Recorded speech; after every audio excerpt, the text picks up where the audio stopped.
pode vir na hora, tá? Chegou mais uma pessoa. Boa noite. Carliane. Então, deixa eu passar para vocês a programação, a gente já discute sobre os horários, tá?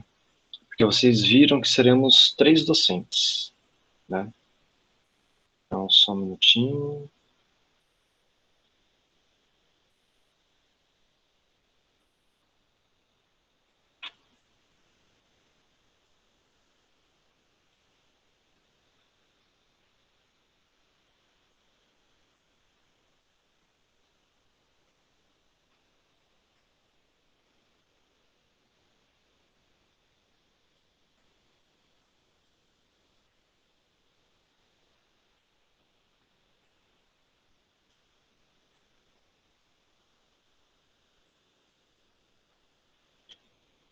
Bom, então, boa noite oficialmente para todo mundo. Sou o professor Felipe, não estou recordando, não estou lembrado de ter dado aula para nenhuma de vocês até hoje. Mas se a gente já teve aula, ou às vezes alguém me conhece dos corredores, né? Mas para quem não me conhece, sou Felipe, sou biólogo, trabalho com associação de artrópodes e plantas. Então a minha área de pesquisa, minha linha de pesquisa é principalmente com artrópodes, tá? E nesse componente eu vou abordar com vocês, a gente vai trabalhar junto principalmente a parte de diversidade animal, certo? Então, a nossa ementa, aqui, a nossa programação é dividida em 3 partes, tá? Quer dizer, ela será dividida em 3 partes.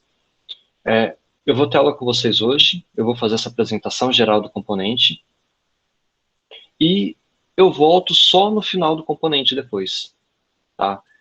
Então, eu volto em dezembro, tá? Para falar a parte final, que é a parte mais legal também, que é de animais, tá? Então, semana que vem, até dia 6 de novembro, vocês terão aula com o professor Rodrigo, certo? Então, da aula 3 à aula 4 será a parte de micro-organismos com o professor Rodrigo. Depois, a professora Cristiana vem falando a parte de botânica. E eu volto com a parte de diversidade animal, só no finzinho, infelizmente. Tá? O horário das aulas, a minha parte, eu prefiro que a gente inicie às 7 horas, tá? Mas também isso a gente pode conversar depois. Com os demais docentes, vocês podem negociar, tá? Dificilmente a gente vai ter aulas de mais de 2 horas, porque é praticamente impossível, né? A gente manter a atenção e um funcionamento prático, adequado do componente com mais de 2 horas de encontro. Mas isso é o meu ponto de vista, tá? Com os demais docentes, com o professor Rodrigo e com a professora Cristiana, vocês podem ver o que é melhor, se vocês preferem começar às 6h30 ou às 7, tá bom?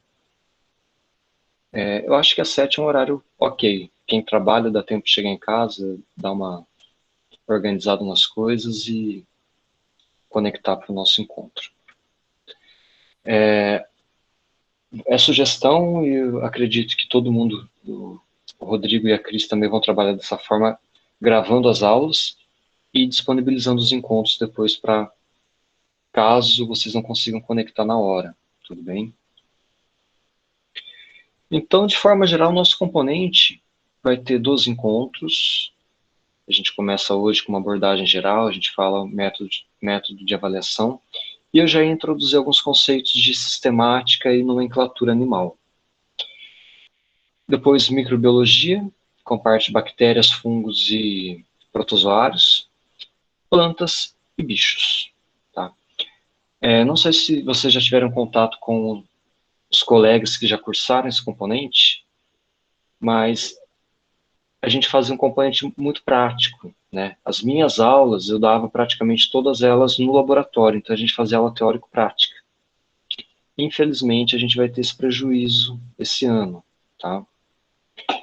Mas, de toda forma, o que eu vou conseguir, o que a gente vai tentar adaptar, só um minutinho, é tentar trazer para vocês exemplares para a gente trabalhar. Por exemplo, parte do material que a gente viria em laboratório, a gente tem acesso aos exemplares para a gente poder trabalhar aqui mesmo de forma remota, a gente conseguir, por exemplo, acessar, comentar essa parte dos organismos, tá? Então, a gente vai tentar fazer alguma coisa prática na medida do possível, tá, gente? Então, eu sei que é complicado, né? Para quem gosta de laboratório, eu tô morrendo de saudade também, para a gente voltar para a parte de laboratório, parte prática, é fundamental. Mas, para quem tiver assim, interesse e curiosidade, eu já deixo a sugestão para vocês aproveitarem outros componentes no próximo quadrimestre, que são de zoologia ou de botânica, que a gente deve voltar com as práticas, tá? Então, se puderem acompanhar, mesmo que de ouvintes, a parte de laboratório, a gente deixa em aberto para vocês acompanharem também, na hora que a gente voltar para o presencial, certo? Se puderem se apresentar assim rapidinho, ou pelo chat, ou de preferência se quiserem ligar o microfone, falar um pouquinho em qual ponto do curso vocês estão, se vocês já estão fazendo algum estágio, já estão trabalhando com alguma coisa. Como eu não conheço a maioria de vocês, eu queria saber assim, qual que é a familiaridade que vocês já têm com essa parte da biologia. Alguém se dispõe a começar? Alguém se habilita? Boa noite, Boa eu sou a noite, Bruna, Bruna. eu estou na LI Ciências, já estou no 7º quadrimestre e moro Aham. em Eunápolis. Então, o ensino remoto para mim está sendo até bom, está evitando esse transporte. Ah, tem um ponto positivo, né? Não precisa o deslocamento, o cansaço de toda noite, né? Verdade. Eu parei no estágio 3, que foi o do quadrimestre anterior, né? Esse quadrimestre 4 a gente está vendo agora como é que vai ser feito. Aham. Eu participei também do PIBID em 2018, 2019, e agora eu estou na RP e a gente está pensando como que vai desenvolver. A intenção é que comece agora em novembro, mas a gente está vendo isso aí ainda. Aulas práticas assim, de biologia a gente não teve tantas, porque eu acho que isso é mais específico do BI. As nossas Sim. aulas são mais direcionadas para a sala de aula, então são mais teóricas. É, os nossos contatos assim, mais direto com o laboratório foi com a professora Olivia. Ah, E eu acho que a legal. maioria da turma aqui também teve a mesma experiência, exceto a Kemily, que eu também não conheço ainda. Que eu tô vendo aqui que mora em Eunápolis, ó. Aham. Então tá bom. Legal, Bruna, obrigado. Nada.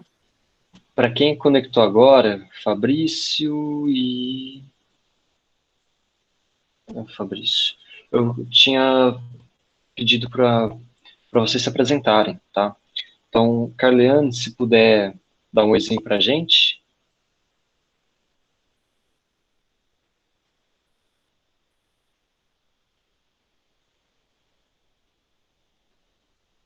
Não sei se você está falando, mas a gente não está te ouvindo.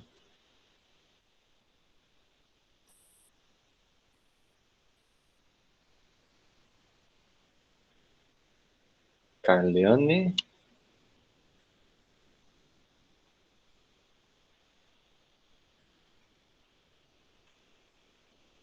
Então, A Carliane, ela tem uma internet, ela usa ah, 4G. Então, ela oscila, cai né? e volta, viu? Coitado. Pessoal, eu tô com um vídeo ligado, mas se a conexão ficar pesado para vocês, eu posso desligar também, tá? Fabrício, já que você entrou atrasado, por favor, se apresente para a gente, pegar de sopetão.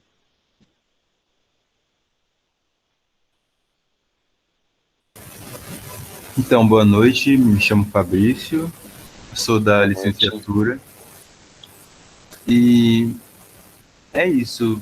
Tem alguma apresentação específica a ser feita? Em que quadrimestre do curso que você está? Se você já começou a parte de estágio? Qual a sua experiência prática assim, com esse assunto da biologia, né, que a gente vai tratar no componente? Então, no meu caso é o mesmo de Bruna, né? A gente teve pouca prática da biologia em laboratório e estou no quadrimestre, acho que já é meu sexto quadrimestre aqui, oitavo quadrimestre. O estágio eu comecei agora, porque eu não tinha tanta certeza se eu queria o BI ou o LI. Aham. E em suma é isso. Tá, legal. E você é de Eunápolis também ou não? Não, sou aqui de Porto mesmo. Daqui de Porto. Bacana. Isso. Carleane, consegue falar agora? Voltou a conexão?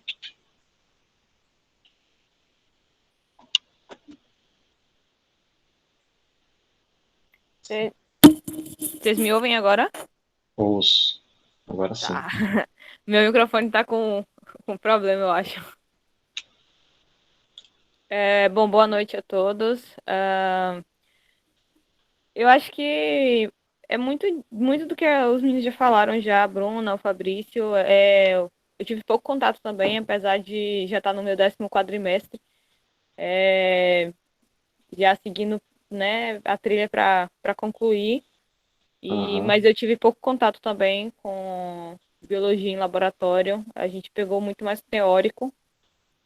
Apesar que eu tive componentes que, não laboratório, mas eu tive componentes que foram para saída a gente teve saída de campo e tudo. Ah, legal. Eu participei quando eu entrei na universidade, de projetos mais voltados para zooplâncton, né? Mas não muito dentro assim, específico de biologia e em laboratório, né? A prática em laboratório. Deixa eu ver o que mais. Estágio, eu já estou no meu 7º estágio, na verdade, fazendo o 7º agora, porque o 6º, que foi do quadrimestre passado, com tudo que aconteceu, com a pandemia, né? Provavelmente a gente vai pagar depois, né? Porque ele teve que ser suspenso. Não sei, acho que eu não tenho muito para falar nessa questão, assim. É isso. Meu nome é Carleane, eu fiz o PIBID, estou na RP agora. E acho que é só. Ok. Já dá para começar a conhecer vocês um pouquinho melhor. Jamile? Tá por aí?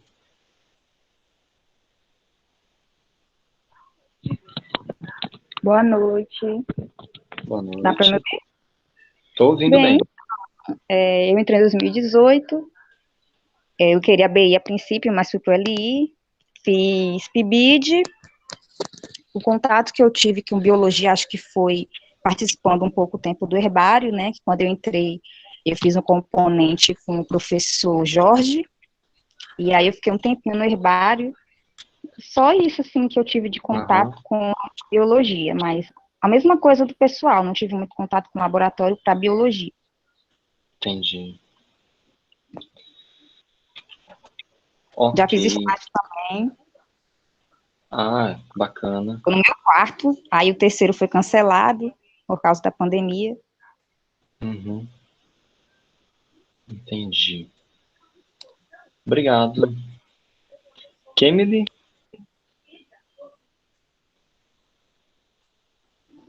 Oi, pessoal. Bom, pelo jeito eu sou a única de humanidades aqui, né, no meio do pessoal de ciências.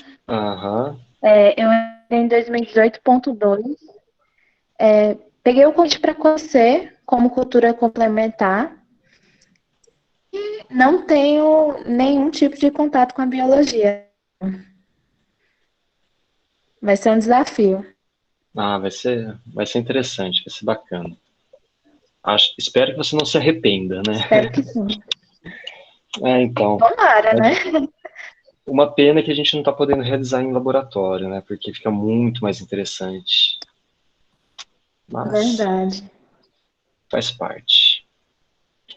Larissa, você para a gente fechar nossas apresentações, por favor.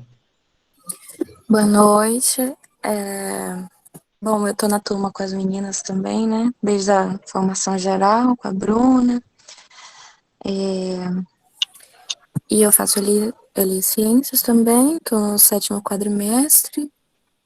E meu contato, assim, com a biologia, ele vem mais um pouco antes da UFSB, né? Vem mais do IFBA. Tinha até uma matéria de microbiologia, a gente fazia algumas aulas no laboratório. E foi aí que eu comecei a gostar, inclusive, de biologia e de ciências. E Que legal. aí eu entrei na UFSB, fiz uns componentes mais voltados para botânica, né? Fiz esse aí que a Jamile fez com o professor Jorge, fiz outro com a Carleane, voltado para agroecologia, e, e aí eu sou mais voltada para essa área mesmo das plantas, né? Da botânica. Ok. Entendi. Dá para já consigo ter uma ideia, assim, uma base, como que vocês estão. Tá todo mundo assim bem parecido, né? Então a Emily também não vai ficar muito, não vai se sentir um peixe fora da água por ser da humanidades. Esse componente ele é bem interessante, que ele consegue dar uma visão geral sobre os diversos grupos de biológicos, né? Desde micro-organismos até animais. Então, acaba sendo meio superficial. Então, por exemplo, para quem tiver interesse em dar aula, por exemplo, no ensino médio, aula de zoologia, pegar a frente de zoologia, por exemplo, no ensino médio, ou de botânica, que seja, né, alguma área mais específica, eu recomendo que procurem componentes curriculares específicos, tá? Porque esse conteúdo que a gente vai ver aqui acaba sendo um pouco mais superficial. A vantagem é que a gente consegue ver tudo, mas a gente acaba passando um pouquinho mais rápido pelos conteúdos, tá?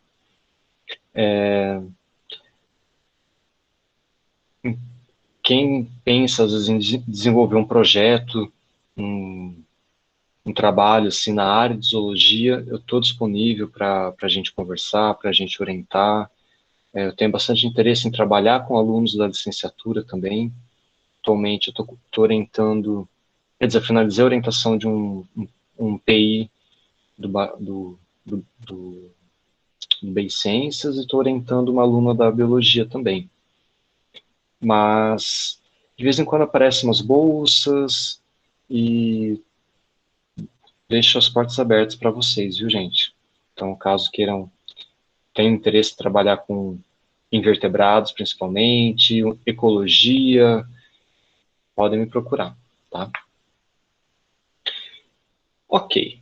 Então, comentei, né, a gente está aqui a nossa programação, então eu vou dar essa primeira aula para vocês e depois eu volto só em dezembro, tá?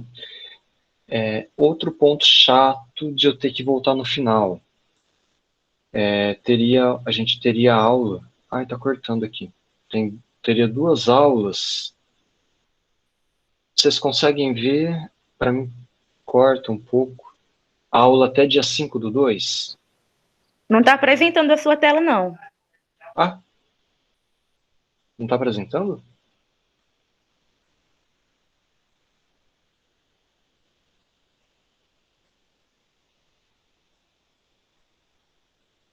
Estão vendo, gente? Ou não? Por enquanto, não, só a sua câmera. Uai.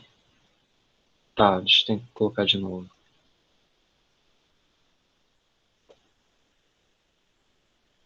Nossa, eu tava falando. sobre a programação, vocês não estavam vendo.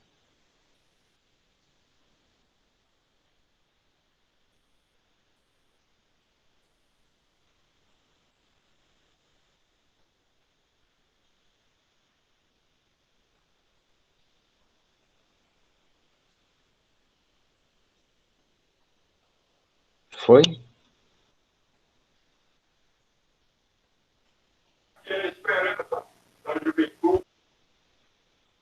Apareceu para vocês?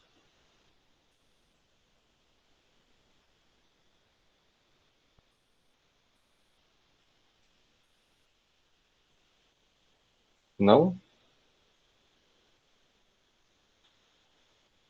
Por enquanto, não. Aqui não, Fabrício. Você provavelmente fixou a câmera do professor, Bruna. Então, peraí, vamos ver. Mudem o layout da apresentação, que às vezes melhora. Que menino Pra mim tá aparecendo inteligente. aqui. Apareceu. Surgiu aí para todo mundo? Valeu. Apareceu para mim. Tá bom. Problemas técnicos. Tá, então, o que eu estava comentando sem vocês verem era isso daqui, tá? Essa é a nossa programação. Então, eu vou ficar responsável pelas aulas em azul, tá? Essa é a primeira aula de hoje. E, então, semana que vem e 3 semanas seguidas vocês terão aula com o professor Rodrigo, microbiologia, basicamente. Depois, novembro e a primeira semana de dezembro com a Cris, botânica. E a partir do dia 11 de dezembro eu volto. Só que aí a gente tem um problema, porque dia 29, quer dizer, a gente teria 2 aulas e volta final de janeiro e fevereiro. E aí a gente vai quebrar o componente no meio, tá? Bem a parte de animal. Então, o que eu pensei? Para a gente não ficar com esse gap de um mês, mais de um mês sem aula, eu pensei em deixar essas 2 últimas aulas gravadas para vocês, tá? Então, já durante dezembro, eu disponibilizo essas aulas gravadas. Se a gente conseguir avançar um pouquinho em conteúdo, a gente já pode, até nos encontros presenciais, comentar, tirar dúvidas e discutir um pouquinho elas. Caso contrário, a gente volta em janeiro para relembrar, fazer uma revisão delas. Mas aí, em dezembro, vocês já conseguiriam acabar todo o conteúdo. O que vocês acham?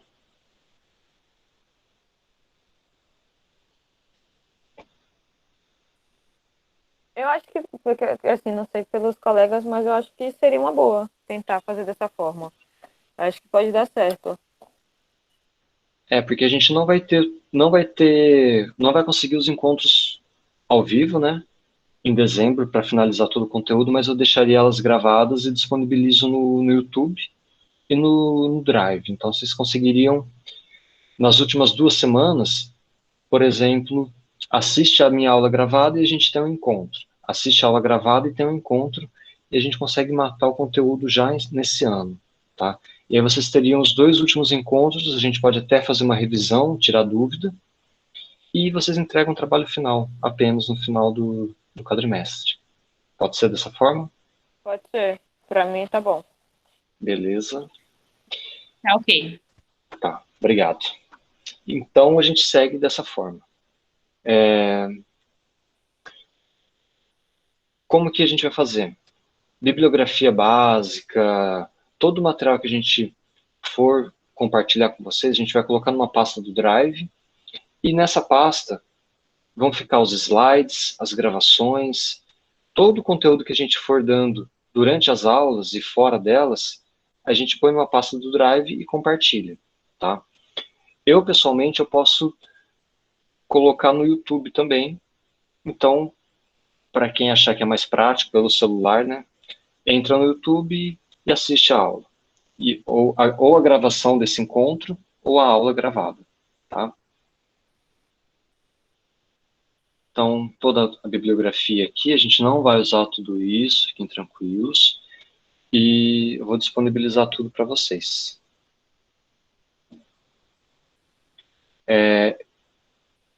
Então, Kemel, quer dizer, eu e os demais docentes, a gente vai criar uma pasta no Drive, tá? Compartilhar essa pasta com vocês e colocar lá o material de todas as aulas. Então, vai ter a informação no Siga também, mas pelo Drive a gente vai disponibilizar a bibliografia básica, a gravação das aulas, os slides, tudo que precisarem. Então, vocês podem entrar no Drive e baixar, tudo bem? E as gravações, da minha parte, pelo menos, eu coloco no YouTube também. Então, fica uma possibilidade a mais para vocês baixarem e acompanharem a aula. Certo?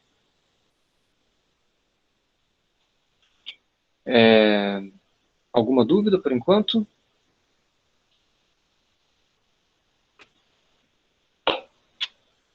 Eu passei a avaliação já? Ah, tá, tinha passado. Como a gente vai conduzir o componente em 3 professores, em 3 docentes, tá? Cada docente vai fazer sua avaliação, seu estudo dirigido, e vai ser responsável por 25% da nota. Ok? Então, o professor Rodrigo vai dar 3 aulas para vocês, e ele vai comentar com vocês se vai passar um estudo dirigido, uma discussão em sala, um questionário, vale 25%. A professora Cris, da mesma forma. A minha parte de zoologia, também. E, no final, a gente vai propor uma avaliação integrativa com mais 25% da nota. Ok? Então, no final do quadrimestre, lá em fevereiro, vocês entregam o que a gente está pensando. É uma filogenia, um trabalho que una os 4 grupos biológicos, tá? Então, cada professor vai falar um pouquinho da sua parte, no final vocês vão fazer um trabalho envolvendo todas elas. E esse trabalho final que a gente vai dar as orientações, o roteiro, tudo mais, vai valer 25%. Então, somando as 4 partes, vocês atingem 100% da nota. De acordo? Da minha parte especificamente, a gente não vai ter prova. Eu acho que a prova nesse sistema remoto ela não funciona muito bem. Mas eu vou dar atividades para vocês fazerem de acordo com as aulas que a gente for tendo. Tá?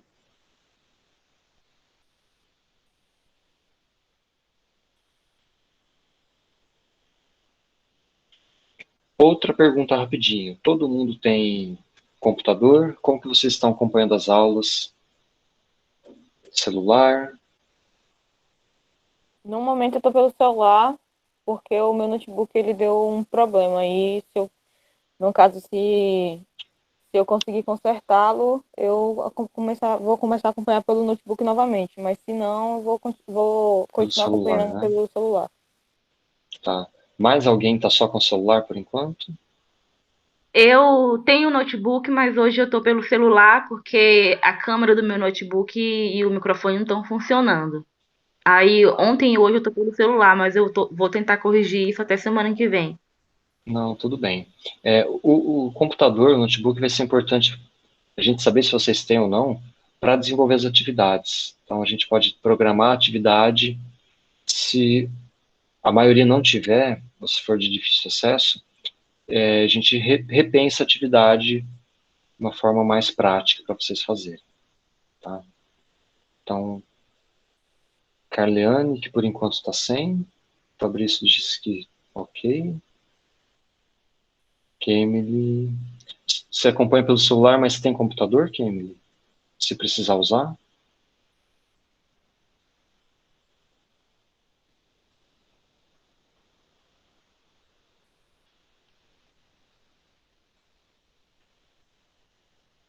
Ok.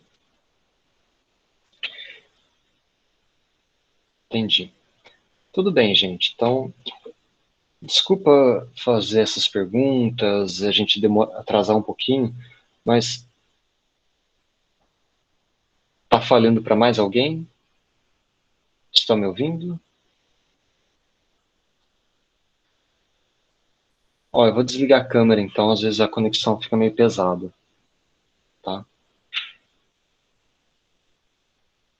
Ok. Vamos ver se melhora aqui, Emily.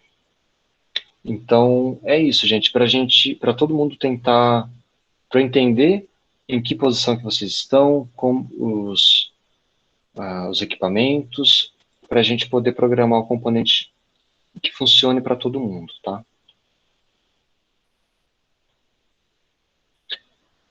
Voltou a me ouvir, Emily?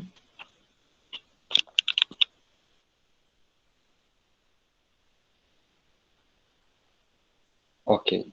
Então, vou continuar com a câmera desligada, tá?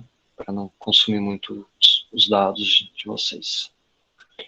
Pessoal, então, podemos dar início? Hoje, eu tinha pensado assim, uma meia hora, uns 40 minutinhos do conteúdo para vocês já começarem a se habituar, terem uma base geral, ok?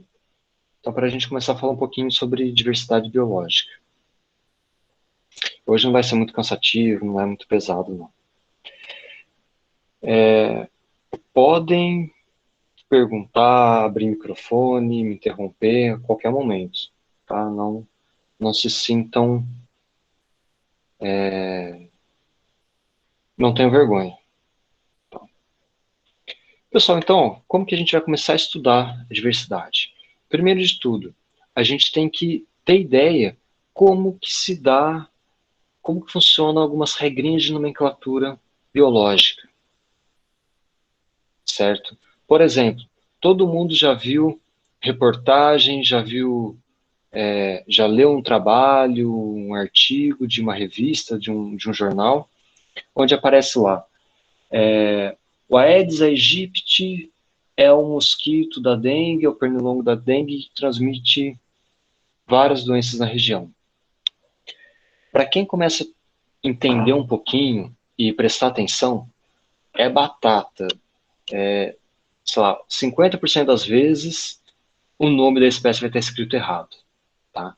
E o que é escrever um nome errado?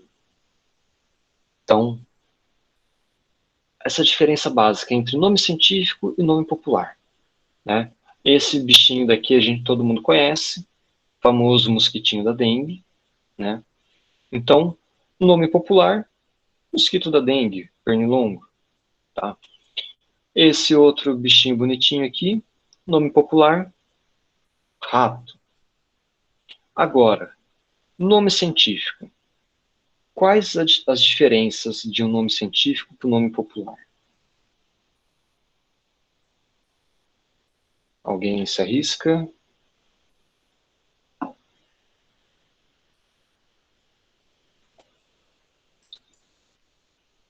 Nome científico do mosquito da dengue, como que é? Geralmente segue a classificação de Linneu, né? Do binômio. Isso. Então, para começar, é um nome binomial. Então, toda espécie recebe um nome que é um binômio. É composto pelo gênero e pela espécie. Tá? O nome popular, ele muda de região para região. Certo? O nome específico ou o nome científico não muda. Então, se a gente for na China, na Iugoslávia ou aqui no Brasil, se a gente pegar esse bichinho, ele vai ser conhecido como Aedes aegypti. Tá? Esse outro bichinho aqui é o Ratus ratus. Então, isso daqui é um binômio, tá? Que é composto pelo gênero e espécie. E é interessante que, às vezes, o gênero e a espécie podem se repetir. Então, Ratus ratus é um nome válido. Aedes aegypti é um nome válido. Qual que é a curiosidade que vocês podem me apontar de ambos os nomes? O que eles têm em comum? Com relação à grafia, à linguagem?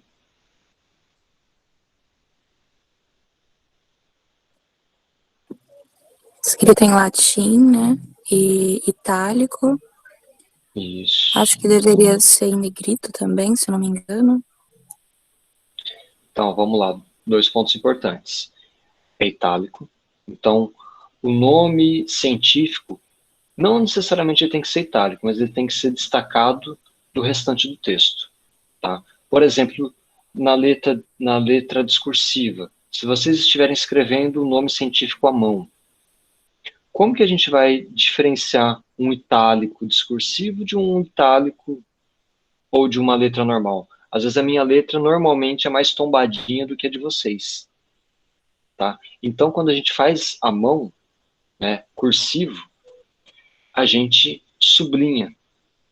Então, se fosse escrito a papel e caneta, seria ratos, ratos, riscadinho sublinhado, tá? No computador, é mais fácil a gente colocar itálico, tá? Então, normalmente, o nome da espécie tem que vir diferenciado do restante do texto, tá? E eles são em latim, ou latinizados. Então, foi utilizado o latim por ser uma língua morta. Para uma pessoa daqui no Brasil ou nos Estados Unidos não falar que é um nome português, ou um nome americano, ou um nome queniano, tá? Independente do país, se a gente descobre uma nova espécie, um taxonomista descreve uma nova espécie, ele vai ter que dar um nome em latim, tá?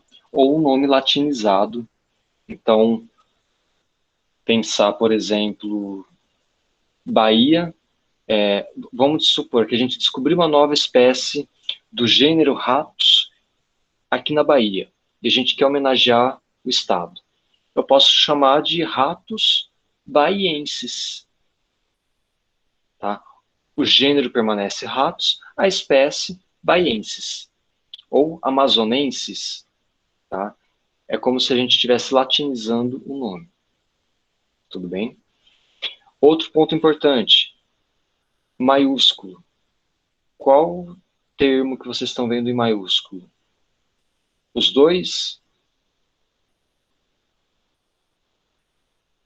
Só o primeiro, né? Só o gênero, isso. Então, a gente encontra uma diversidade gigante de formas erradas. Então, a forma correta, só o gênero em maiúsculo. Ok? E pode acontecer, por exemplo, a gente coletar um indivíduo, sabe de que gênero ele é, mas não sabe a espécie. O que a gente faz? A gente coloca ratos SP. Então, SP é uma abreviação de espécie. SPP, espécies. Então, eu posso estar coletando vários indivíduos ou várias espécies do gênero ratos, e eu falar que foram coletados 20 exemplares de ratos SPP. Significa que eu não tenho certeza se é uma espécie ou mais. Tá?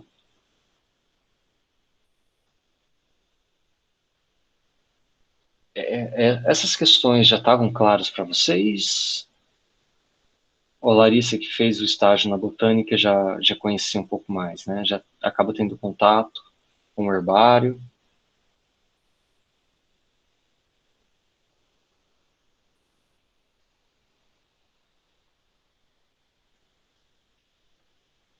Bom, nesse caso aqui, ó, a gente tem, de forma genérica, como que vocês chamariam esses bichinhos aqui?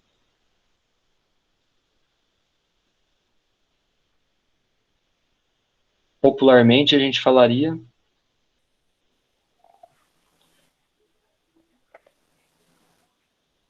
Eu acho que são hamster. E rato. Roedores. Roedor, olha, aí você já está colocando um ponto interessante. Todos eles são roedores, de fato, tá? Roedor refere-se a indivíduos da ordem Rodentia. Então, todos os ratos, camundongos, ratazanas, capivaras, são roedores, Rodentia. Mas aí, por exemplo, se eu falava, se nessa foto anterior aqui, eu falava, pense em um rato. Vai ter gente que ia pensar o ratinho preto, ou um ratinho branco, ou um hamster, ou um camundongo. Ou seja, o nome popular varia, tá? É isso que eu quero falar para vocês. Então, aquilo lá que vocês viram, o ratinho preto, é da mesma espécie desse daqui, ó, ratos. A diferença é o grau de melanização. Um é mais pretinho, outro é mais clarinho. A coloração do pelo muda. Então, aqui a gente tem ratos e ratos novérgicos. Opa, eles são do mesmo gênero, são de espécies diferentes. Essa daqui é a ratazana. Ah, então tem o nome popular da ratazana. Ratazana refere-se aos ratos novérgicos. Tá? Aí tem o camundongo, que é o musculus, camundonguinho, aqui. Tá? A proporção de orelha entre o tamanho da orelha, da cauda e do corpo é diferente do rato e da ratazana. Tá? E a gente tem o rato saltador do deserto. E esse daqui, baixinho, pequenininho, eu não sei o nome popular dele. Tá? Então, significa que nem todos têm nomes populares. Ok? Igual quando a gente fala barata. Barata se refere a uma grande quantidade de espécies diferentes de organismos da ordem Platódia. Tá? Então, todos eles são roedores, aqui nesse caso.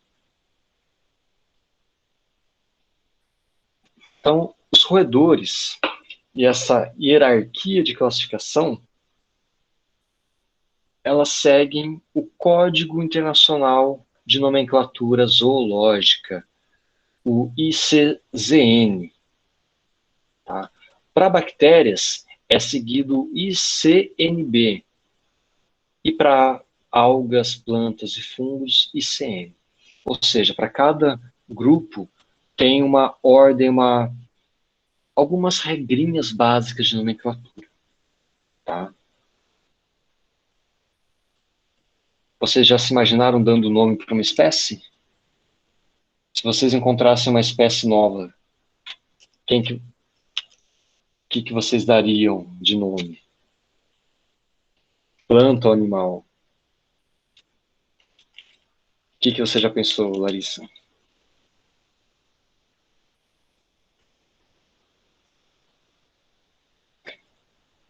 Olha, a auto-homenagem não é muito comum no meio científico, não, viu?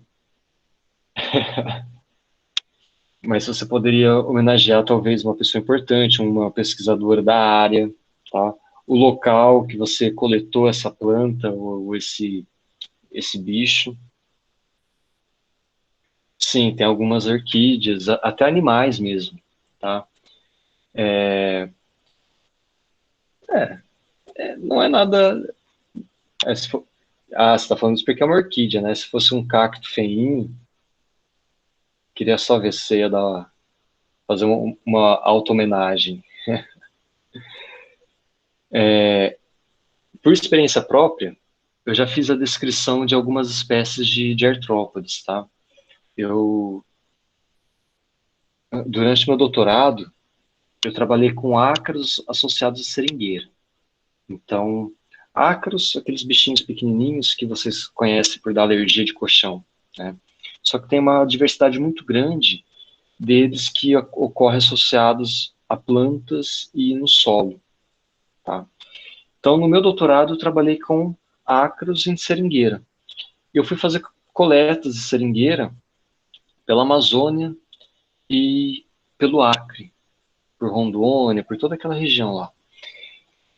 E numa dessas coletas, depois que eu levei o material para laboratório, a gente descobriu, eu e meu orientador na época, que a gente descobriu mais de 15 espécies novas, né, de ácaros. A gente nomeou e descreveu todas elas. Uma delas a gente encontrou em Seringueira do Acre. Então, a gente acabou homenageando Chico Mendes, que trabalhou com seringueiras no Acre. Então, tem uma espécie que eu descrevi que chama Amblyseius chico-mendesi. Tá? Teve outra que foi com Amblyseius rauquara, que é uma terminologia indígena, amazonenses também. Então, essa parte de dar o nome para uma espécie nova é bem, bem bacana. E geralmente dá até briga, viu? Às vezes o orientador quer dar um nome diferente, a gente quer dar outro. Mas aí quem coletou tem prioridade. Tá?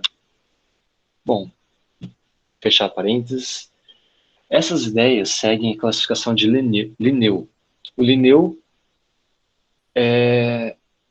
foi ele é tido como o pai da taxonomia moderna. Taxonomia é o nome que a gente dá à ciência de estudar os táxons, né? Identificação, classificação e sistematização de espécies. E foi ele que, entre aspas, inventou esse sistema de nomenclatura binomial. Tá? Então, lá em 1700 e pouquinho, as identificações, as classificações de novas espécies se davam apenas por características morfológicas. Olhar um bicho e ver, ele é parecido com esse outro que já tem um nome ou não. Se é diferente, a gente dá um nome diferente. Se é parecido, a gente dá o mesmo nome.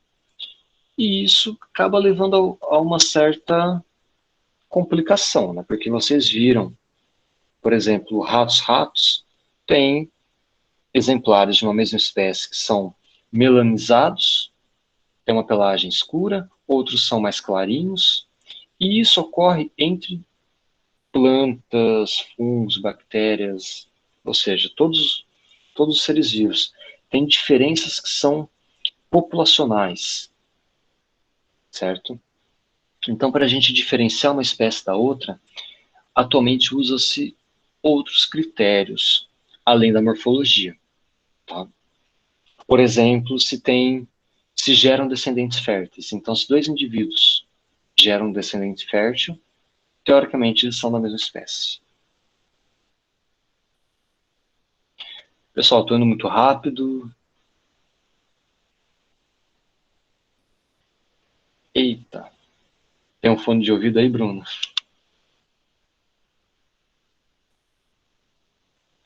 Tudo bem, eu vou disponibilizar a aula gravada depois, tá? Para quem não consegue acompanhar agora. Certo. Essa época do ano é tensa, né? Os demais estão conseguindo acompanhar o ritmo? Tá ok para todo mundo?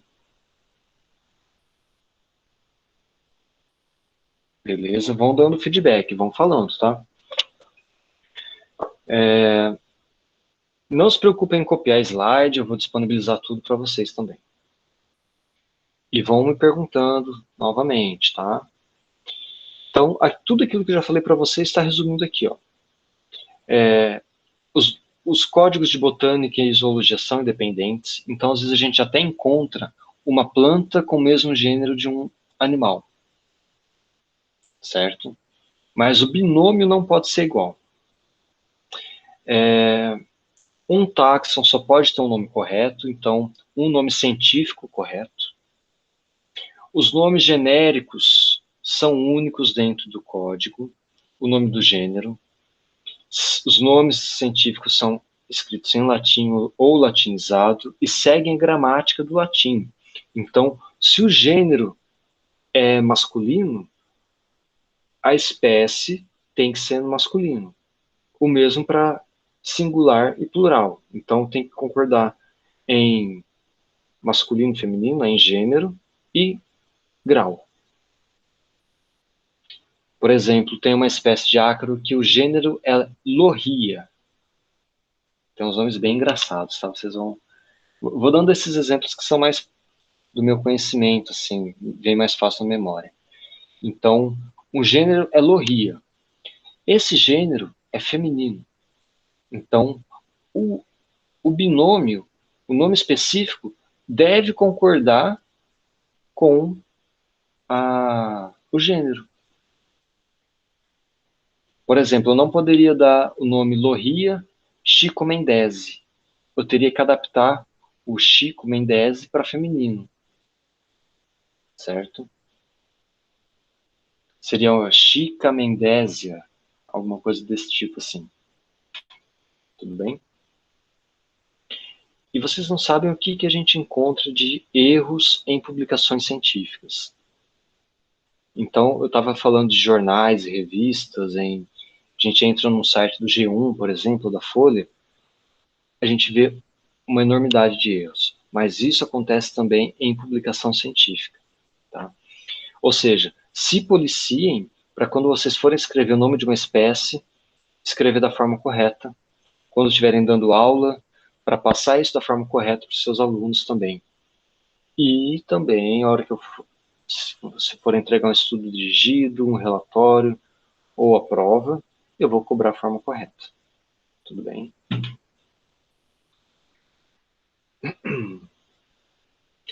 Beleza, então a gente está falando de uma classificação hierárquica. Tá? Canis lupus. Agora vamos falar a espécie do lobo. Tá? Canis lupus. Esse é o nome específico. Então é comum a gente encontrar em publicações, ou, na verdade, a forma correta, quando a gente vai colocar o nome de uma espécie numa publicação científica, a primeira vez que aparece o nome da espécie tem que ser seguido do autor e do ano de publicação. Então, a hora que vocês veem isso daqui escrito, Canis lupus, Linneu, 1758. Vocês sabem interpretar isso? Qual que é o epíteto genérico? A qual gênero pertence?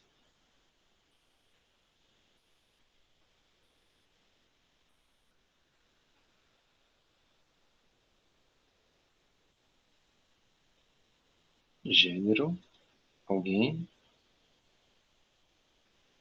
Desculpa, pode repetir, professor?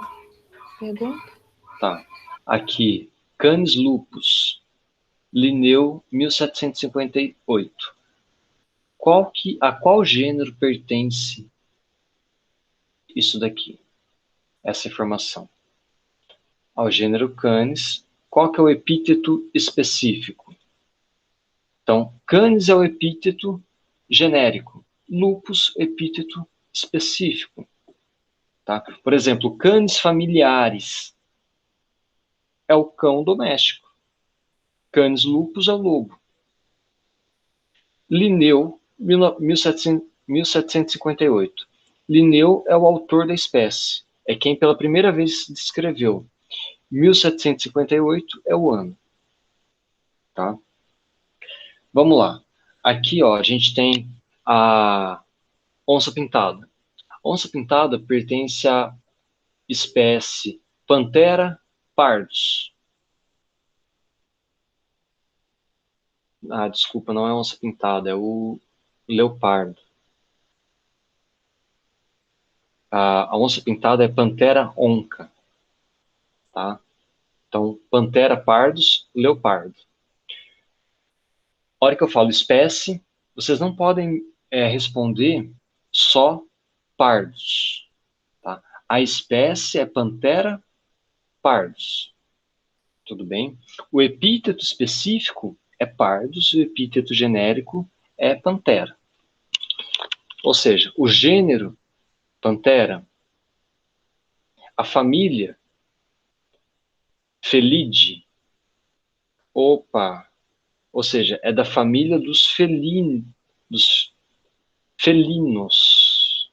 Tá? Então, todo mundo que for felino, né, os animais felinos estão dentro da família Felidae ou Felidae. São da ordem carnívora. Então, todos os carnívoros, que inclui ele também, pertencem, à ordem carnívora, pertencem à classe mamália, significa que todos são mamíferos, pertencem ao filo Chordata, ou seja, todos possuem uma notocorda, cordão nervoso dorsal também. Certo? E reino Animalia. Então, aqui a gente tem uma hierarquia taxonômica, uma hierarquia de organização. Ou seja, toda Panthera pardus é um animal, é um cordado, é um mamífero, é um carnívoro, é um felino e é uma pantera. Certo? Agora, canis lupus, todo canídeo, tá? Então, aqui a gente vai ter a família dos canídeos separada da família dos felinos. Ou seja, de um lado a gente tem todo mundo que é canídeo, aí vai entrar, por exemplo, os cães, os lobos. Quem mais que é canídeo, que vocês conhecem?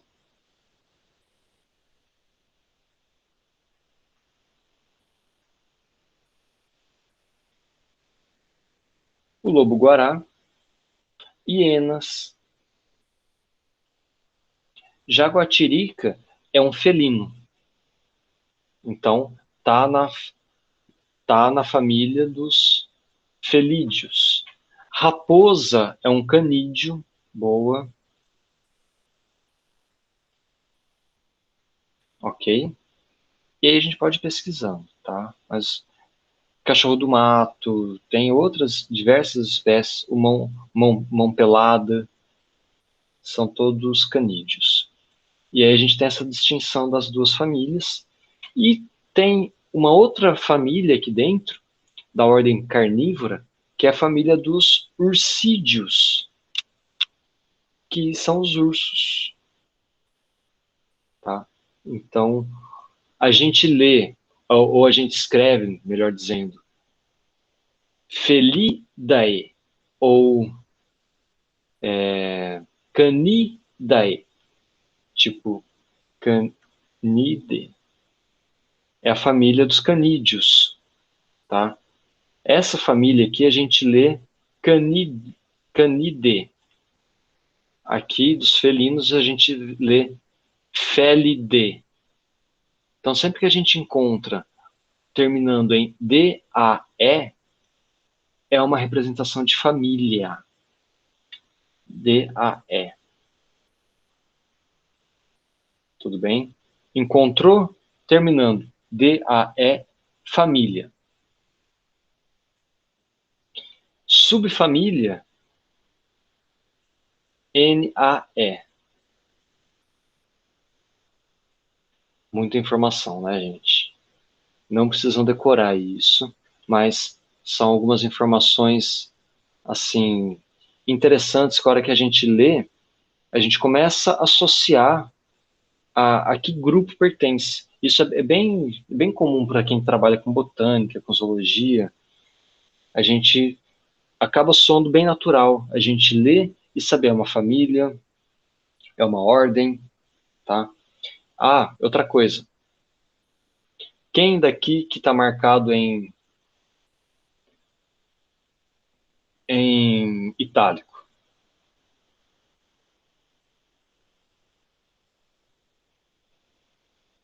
Quais dessas categorias ou dessas hierarquias que estão em itálico?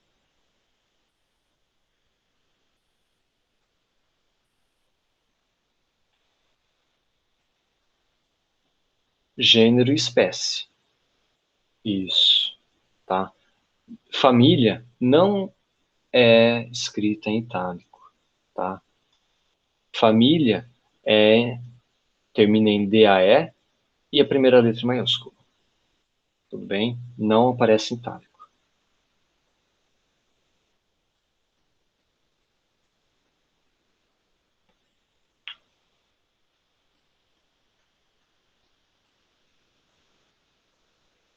Beleza, gente. Então, características básicas sobre nomenclatura binomial, tá? Então, vamos passar essa parte. Tudo bem por enquanto? Vão me falando sem dúvidas, pessoal. Tranquilo? Precisa de treino, precisa de leitura para isso começar a soar mais normal para vocês, tá? Não se preocupem em decorar tudo agora. Mas a Cris, o Rodrigo vão usar essas informações, eles vão acabar passando meio batido por cima, porque vocês já estão vendo aqui comigo. Então, Se na aula deles surgir alguma dúvida, vocês perguntem também com respeito a essas características de nomenclatura biológica. Beleza, então se vocês nunca se fizeram essa pergunta, quantas espécies existem na Terra? Ou melhor, quantas espécies já foram catalogadas até agora? Quantas são conhecidas? Tá? Atualmente, cerca de 8,7 milhões de espécies, considerando bactérias, ou seja, as eubactérias, as arqueobactérias, protistas, os protozoários, plantas, animais e fungos. Tudo bem? É uma diversidade grande, mas acredita-se, né, as suposições que essa diversidade pode passar de 30 milhões de espécies, que a gente conhece só uma parte daquilo que existe. Tá?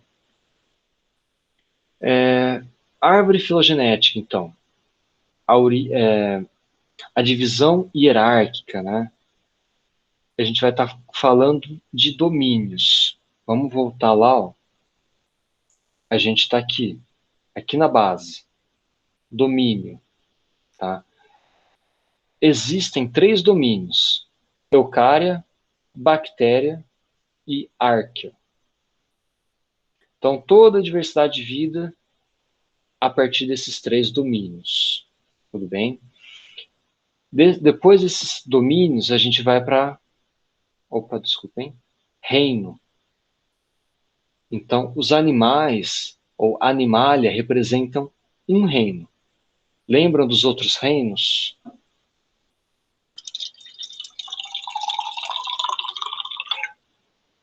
Animais. Quem mais?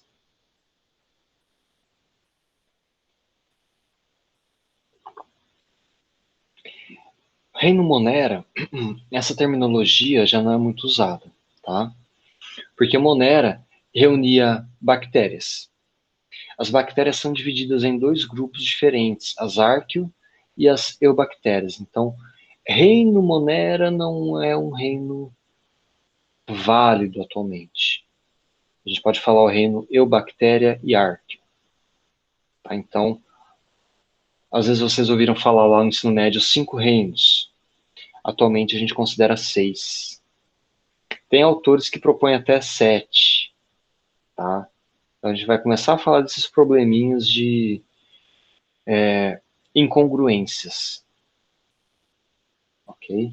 Mas vamos lá. 6 reinos. O reino Plante, Animalia ou Metazoa, reino Fungi, os protistas, arqueo e eubactérias. Então aqui a gente tem 6 reinos pertencentes a 3 domínios.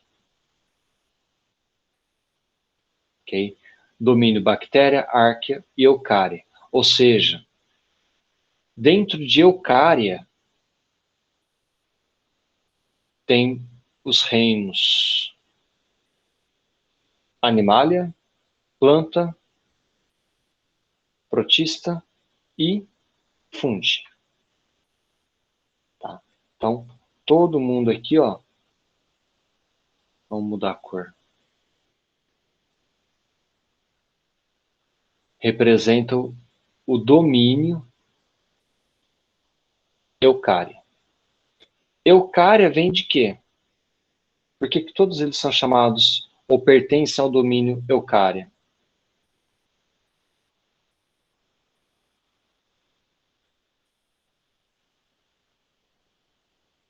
Porque eles são eucariontes. Certo? Então, aqui a gente tem os eucariontes e os procariontes. Esses termos começam a soar mais comum para vocês agora, né? Ou não. Médio. Sim, talvez. Bom, de toda forma, os eucariontes, a gente tem aqui, ó, animais, fungos e plantas. Tá? Aqui nos procariontes, bactérias. Eu não vou entrar em detalhes aqui, mas todos eles se originam a partir de um único organismo, o último ancestral comum, ou NUCA, ou seja, a partir de um único ser vivo lá que deu origem a toda essa diversidade biológica existente atualmente. Tá? A gente não vai entrar nessa questão de discutir a origem da vida, porque senão a gente vai ficar aqui até tarde e fugir muito do assunto, tá? Mas a ideia é que, a partir desse único ancestral comum, que a vida se originou, tá? E a gente vai estar aqui, ó, falando dos eucariontes, que envolvem fungos, plantas, protistas e animais, e os procariontes, as bactérias. Procarionte, lembram esse termo? O que significa um organismo procarionte? Pro vem de anterior. E o epíteto eu é de verdadeiro ou de presente. Então, os procariontes são aqueles que não têm o DNA envolvido por membrana, ou seja, o DNA ou RNA estão soltos no citoplasma. Tá? E os eucariontes têm o DNA envolvido por membranas, certo? Procariontes podem ser anaeróbios ou aeróbios. Os eucariontes, quase todos aeróbios. Os procariontes, células muito pequenas, unicelulares. Tá? Mitocôndrias ausentes. Lembram da mitocôndria, né, que é a fábrica de energia da célula? Né? A mitocôndria tem o seu próprio DNA mitocondrial. Tá? Enquanto que os eucariontes têm mitocôndrias presentes. Então, o grau de complexidade é maior nos eucariontes, porque eles possuem membranas internas. Então, mitocôndria tem membrana, o núcleo, o cloroplasto, tá? Tem material genético envolvido por membranas plasmáticas e celulares. Estão me acompanhando, gente? Sim? Ok. Ok, tá. De novo, eu estou passando rapidinho, porque vocês vão ver o reino Monera, né? Na verdade, o reino Eucária e o reino Eubactéria e Arqueobactéria, com o professor Rodrigo, né? E o reino Fungi também. Tudo bem? Beleza. O reino Plantas vocês vão ver com a Cris. E os protozoários também vêm com o Rodrigo. E a gente vai falar de metazoa mais para frente. Só para Kemily que está falando? Se eu falar mais devagar, melhor um pouco, Kemily?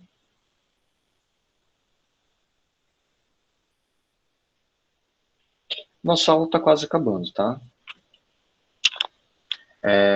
O último ponto de hoje é falar sobre sistemática filogenética. Então, a gente falou lá no começo nomenclatura biológica, né? Taxonomia. Agora a gente vai falar de sistemática. O método filogenético, ou seja, a gente vai agrupar os grupos, os táxons, por semelhança ou por características evolutivas. Todo mundo já viu uma árvore filogenética? Tipo isso daqui, que eu estou apresentando para vocês? Uma filogenia ou um cladograma seria o termo mais correto.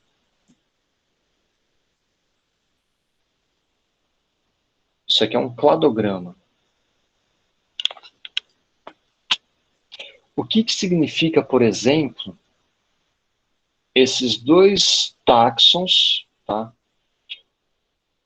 Quando eu não sei se está representando uma família, bom, na verdade eu sei que não são famílias, tá? Por causa da terminação.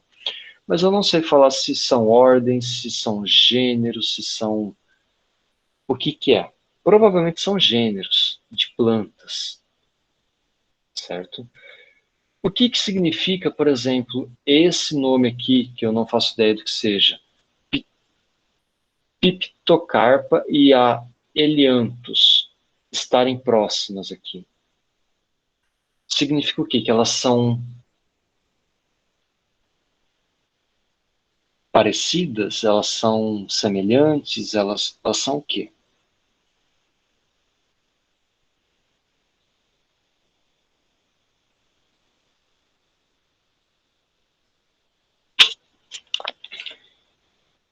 Elas compartilham o mesmo ancestral comum, mais próximo, tá? Pode ser que, às vezes, morfologicamente, a Elianthus seja muito parecida com uma Felícia, estou chutando. Mas eu posso afirmar para vocês com certeza que, de acordo com esse cladograma, o grupo o táxon mais próximo, filogeneticamente e evolutivamente, de Piptocarpa é Elianthus. Certo? Olha aqui. Não porque elas estão do lado uma da outra, mas porque elas compartilham o mesmo ancestral comum, esse nozinho. Tá? Porque, por exemplo, Coreopsis e Vernonia estão uma do lado da outra também. Mas vejam que elas vêm de ramos completamente diferentes. Ó, Coreopsis está associado a esse grupo daqui e Vernonia está associado a esse grupo daqui. Tá? Então a gente não pode falar que elas são próximas filogeneticamente. A Vernonia é muito mais próxima de Cacosmia do que de Coreopsis. Então, essas características, o cladograma traz para a gente informação sobre proximidade evolutiva entre os grupos. Tá? E quem foi o pai da sistemática filogenética foi o Willy Hennig. Então, a gente consegue traçar e verificar informações ou a filogenia, o quanto que uma espécie é próxima filogeneticamente de outra, através de uma inferência filogenética, através de uma análise de caracteres. Esses caracteres podem ser morfológicos, moleculares, comportamentais, tem uma variedade muito grande de caracteres que podem ser utilizados. Então, quanto mais características serem compartilhadas, quer dizer que mais próximo filogeneticamente essas espécies, ou esses grupos, ou essas famílias são. Então, traz uma relação de ancestralidade entre os táxons. Vamos passar rapidinho aqui. E a gente tem um exemplo de cladograma e filograma. Tá? O filograma é parecido com o cladograma, só que o tamanho dos ramos vai representar o número de mudanças ao longo do tempo. O que a gente vai trabalhar de uma forma mais comum são os cladogramas. Tá? Então, todos eles representam cladogramas, trazem a mesma informação, só que de forma diferente. Então, apesar deles serem distintos assim no seu formato, todos eles estão trazendo a mesma informação para a gente. Tá? E isso daqui é um filograma. Vocês percebem que não tem um enraizamento, não tem um ponto de onde sai um ancestral comum, diferente daqui.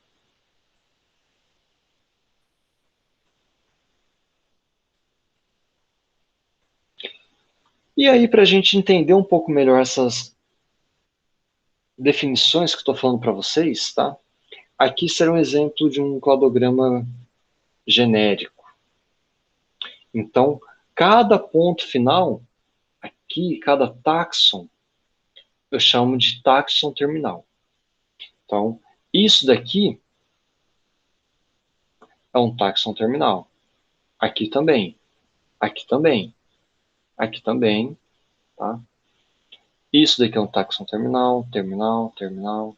Todos esses nomes aqui são chamados táxons terminais. Tá? Pode ser uma espécie, pode ser família, pode ser gênero. Não tem diferença. Tá? Além de táxon terminal, a parte mais basal que indica ancestralidade é a raiz do cladograma. Então, os ramos terminais, ó, vamos dar o nome. Um ramo terminal que está mais próximo da raiz, quer dizer que ele é um táxon mais basal, mais ancestral. Um ramo, ou os ramos que estão mais distantes da raiz, são táxons mais derivados. Tudo bem? Aquilo que está mais próximo da raiz é basal, o que está mais longe da raiz, derivado. Ó, e aqui é importante, tá, gente? Anotem. Não é correto eu falar mais evoluído e menos evoluído. Por exemplo, se fosse uma mosca aqui, e aqui, por exemplo, como a gente costuma ver nos vários cladogramas, o homem. Coloca um homem aqui no ramo terminal. Quer dizer o quê? Que o homem é mais evoluído do que uma mosca? Ou se fosse mosca e bactéria? Não. Está querendo dizer que, de acordo com esse cladograma, com essa filogenia, a mosca, ou essa espécie aqui, está mais próximo, ou tem características mais basais, próximos desse ancestral comum, do que esse ramo terminal, esse táxon mais derivado. Então, quanto mais longe, mais derivado. Quanto mais próximo do enraizamento, mais basal. Mais evoluído e menos evoluído não existe. Tá? Então, ó, a gente não pode falar que um homem é mais evoluído do que uma bactéria, por exemplo.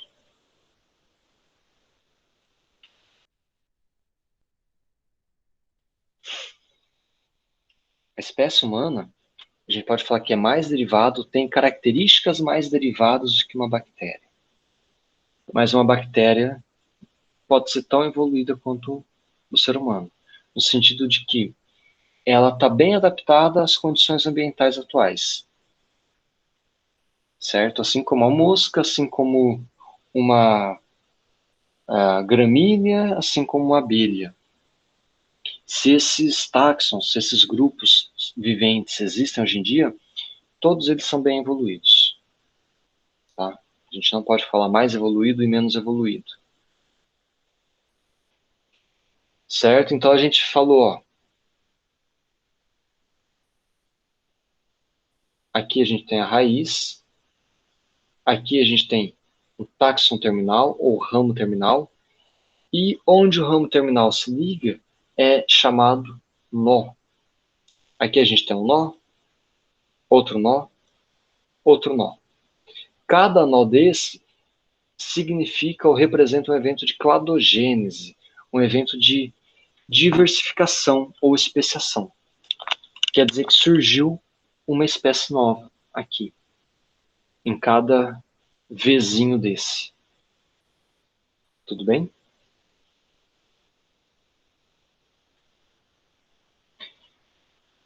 Tá muito difícil, gente? Tô falando muito grego ou um pouquinho de latim?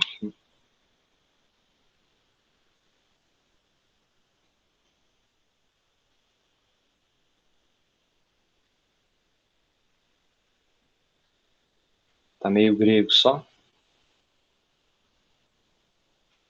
Então, para a gente finalizar, aqui temos o ramo, E aí a gente vai, ó, raiz,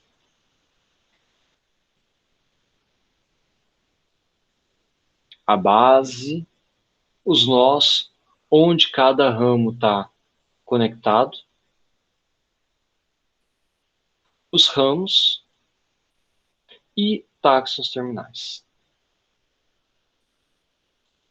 Então é dessa forma que a gente entende e compreende um cladograma.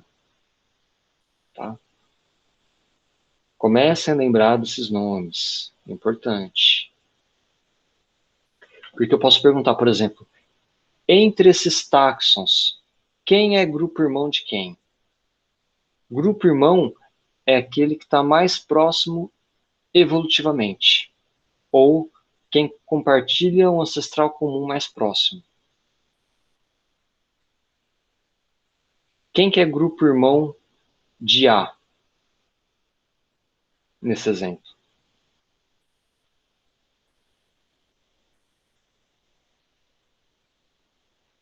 B. Ok. Quem que é grupo irmão de AB? Eu posso falar isso. Quem que é grupo irmão desse conjunto aqui? Quem que é outro grupo que compartilha um ancestral comum mais próximo com esses dois? C. Quem que é grupo irmão de B?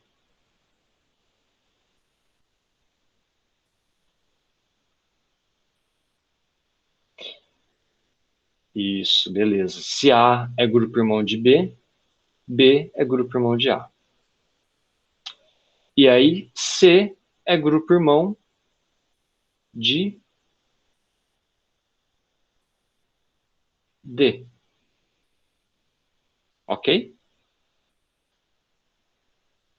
Ou não?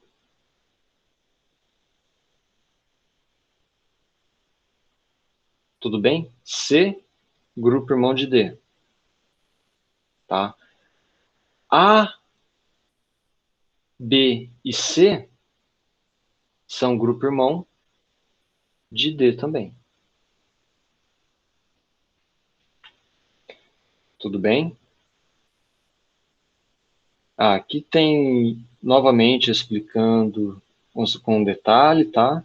Vou deixar para vocês darem uma olhada com calma depois.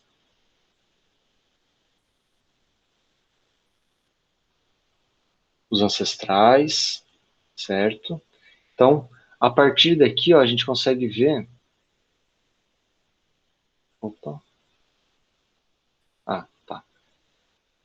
O ancestral comum de C, o ancestral comum de B aqui, o ancestral comum de B e C aqui, ó. Tudo bem?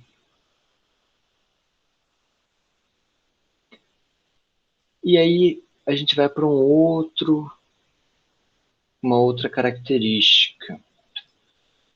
Já ouviram falar de grupo parafilético e grupo monofilético?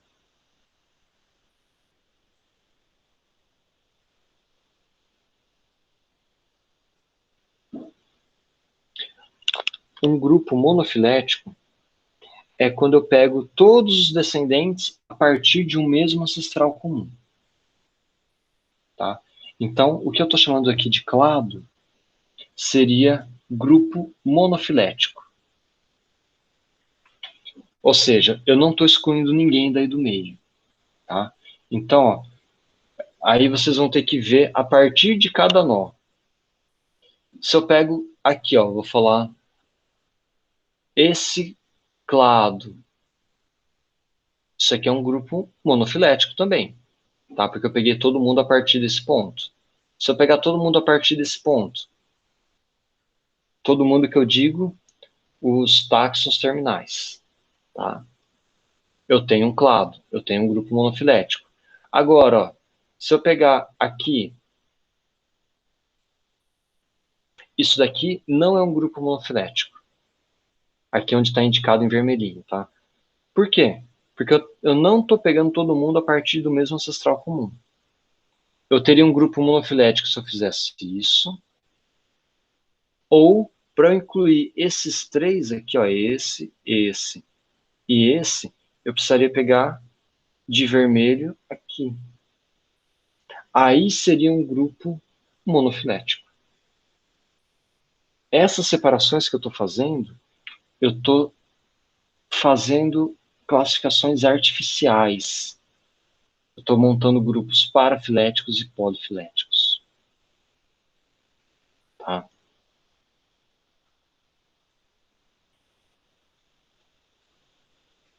Complicou, gente?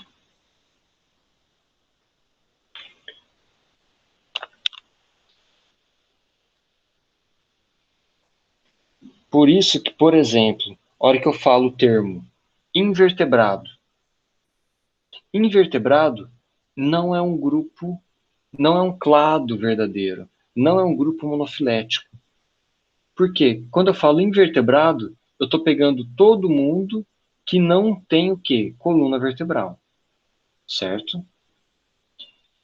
Então, eu não estou pegando todo mundo, todos os filos, a partir de um mesmo ancestral. Seria a mesma coisa assim, ó. Eu vou formar um grupo chamado voadores.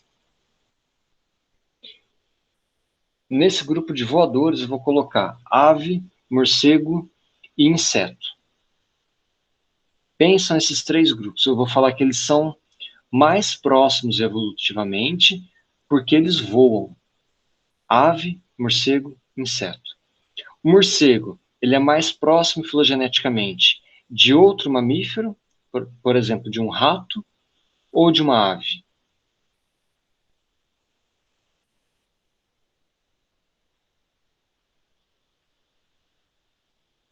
O morcego é mais próximo de um rato, tá? Porque ele é mamífero, ambos são mamíferos. Então, esse grupo que eu estou formando, chamado voadores, é um grupo polifilético. Porque eu peguei aleatoriamente todo mundo que tem asa. Eu juntei todo mundo pela característica asa. Asa não é uma característica que traz noção de ancestralidade para esses grupos. Tudo bem, gente? É a mesma coisa de eu falar vermes. Aí vou colocar minhoca, plateuminte, nemateuminte, vou colocar pepino do mar, todo mundo nesse grupo que eu chamo de vermes. Pepino do mar é equinodermata, minhoca é anelídeo, tem vermes que são plateumintes, nemateumintes. Eu estou juntando todo mundo que pertencem a filos diferentes. Eu estou formando um grupo artificial. É aqui que eu queria chegar. Então, às vezes a gente forma grupos artificiais sem perceber. Tá? Por exemplo, os répteis. Esse é clássico. Quando eu falo réptil, vocês pensam em quem?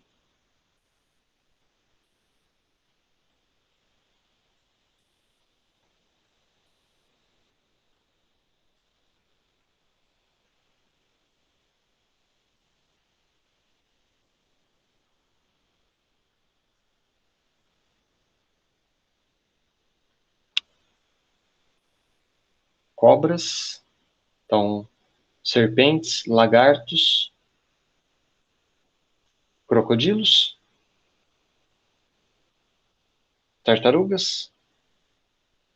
Então, lagartos, crocodilos, cobras, tartarugas. E ninguém pensa nas aves. Então, ó, é bem o exemplo que está aqui. Testudines são tartarugas. Lepidossáurea é cobra mais lagarto. Crocodília, os crocodilianos. Tá? Ou seja, eu estou chamando de répteis todo mundo daqui, menos aves. Então, eu estou cortando, ó, uma turma. Então, a hora que eu falo réptil envolve lagarto, tartaruga, crocodilo, serpente, estou criando um grupo parafilético, certo? Um grupo artificial, porque evolutivamente os répteis deveriam envolver as aves também. Por quê? Porque as aves são descendentes de dinossauros que são répteis.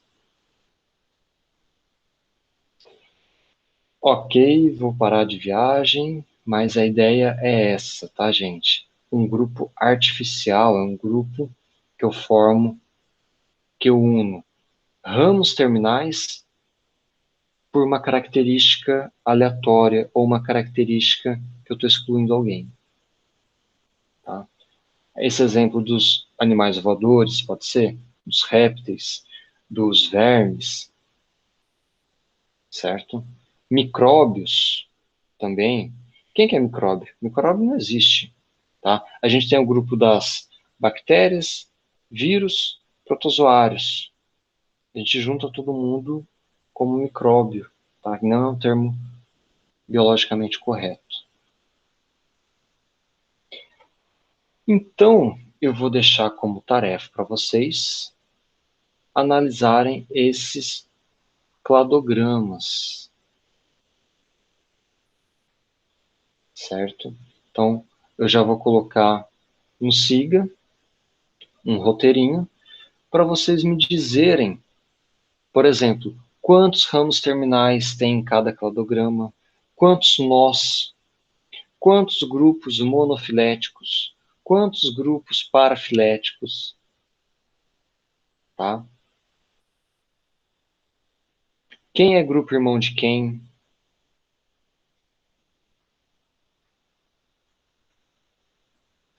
Beleza, gente? Então vamos finalizar por aqui hoje. E aí eu vou passar depois a orientação, um estudo dirigido para vocês no SIGA, referente a esses 3 últimos cladogramas. Tá? Então, sem pressa, mas aí vocês vão ter que me entregar depois. Vai somar, vai entrar na nota da minha parte, aqueles 25%. Tá? Então, eu vou dar as orientações, vou colocar como estudo dirigido no SIGA, referente a essa parte aqui. Então, ó, se ficarem com dúvidas, eu vou disponibilizar a gravação, podem voltar, podem assistir, me mandem e-mail, tá?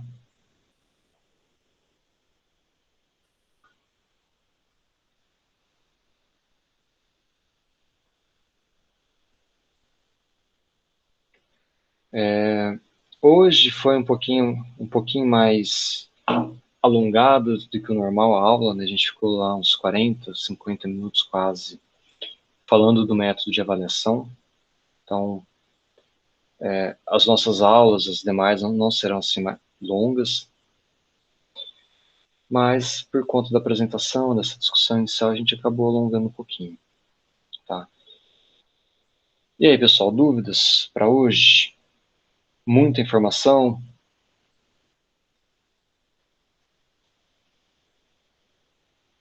Um pouquinho?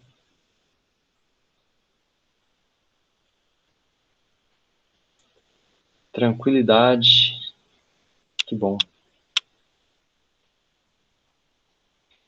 Beleza. Ó, então... que bom ouvir isso de vocês, tá? Eu vou finalizar a gravação, então.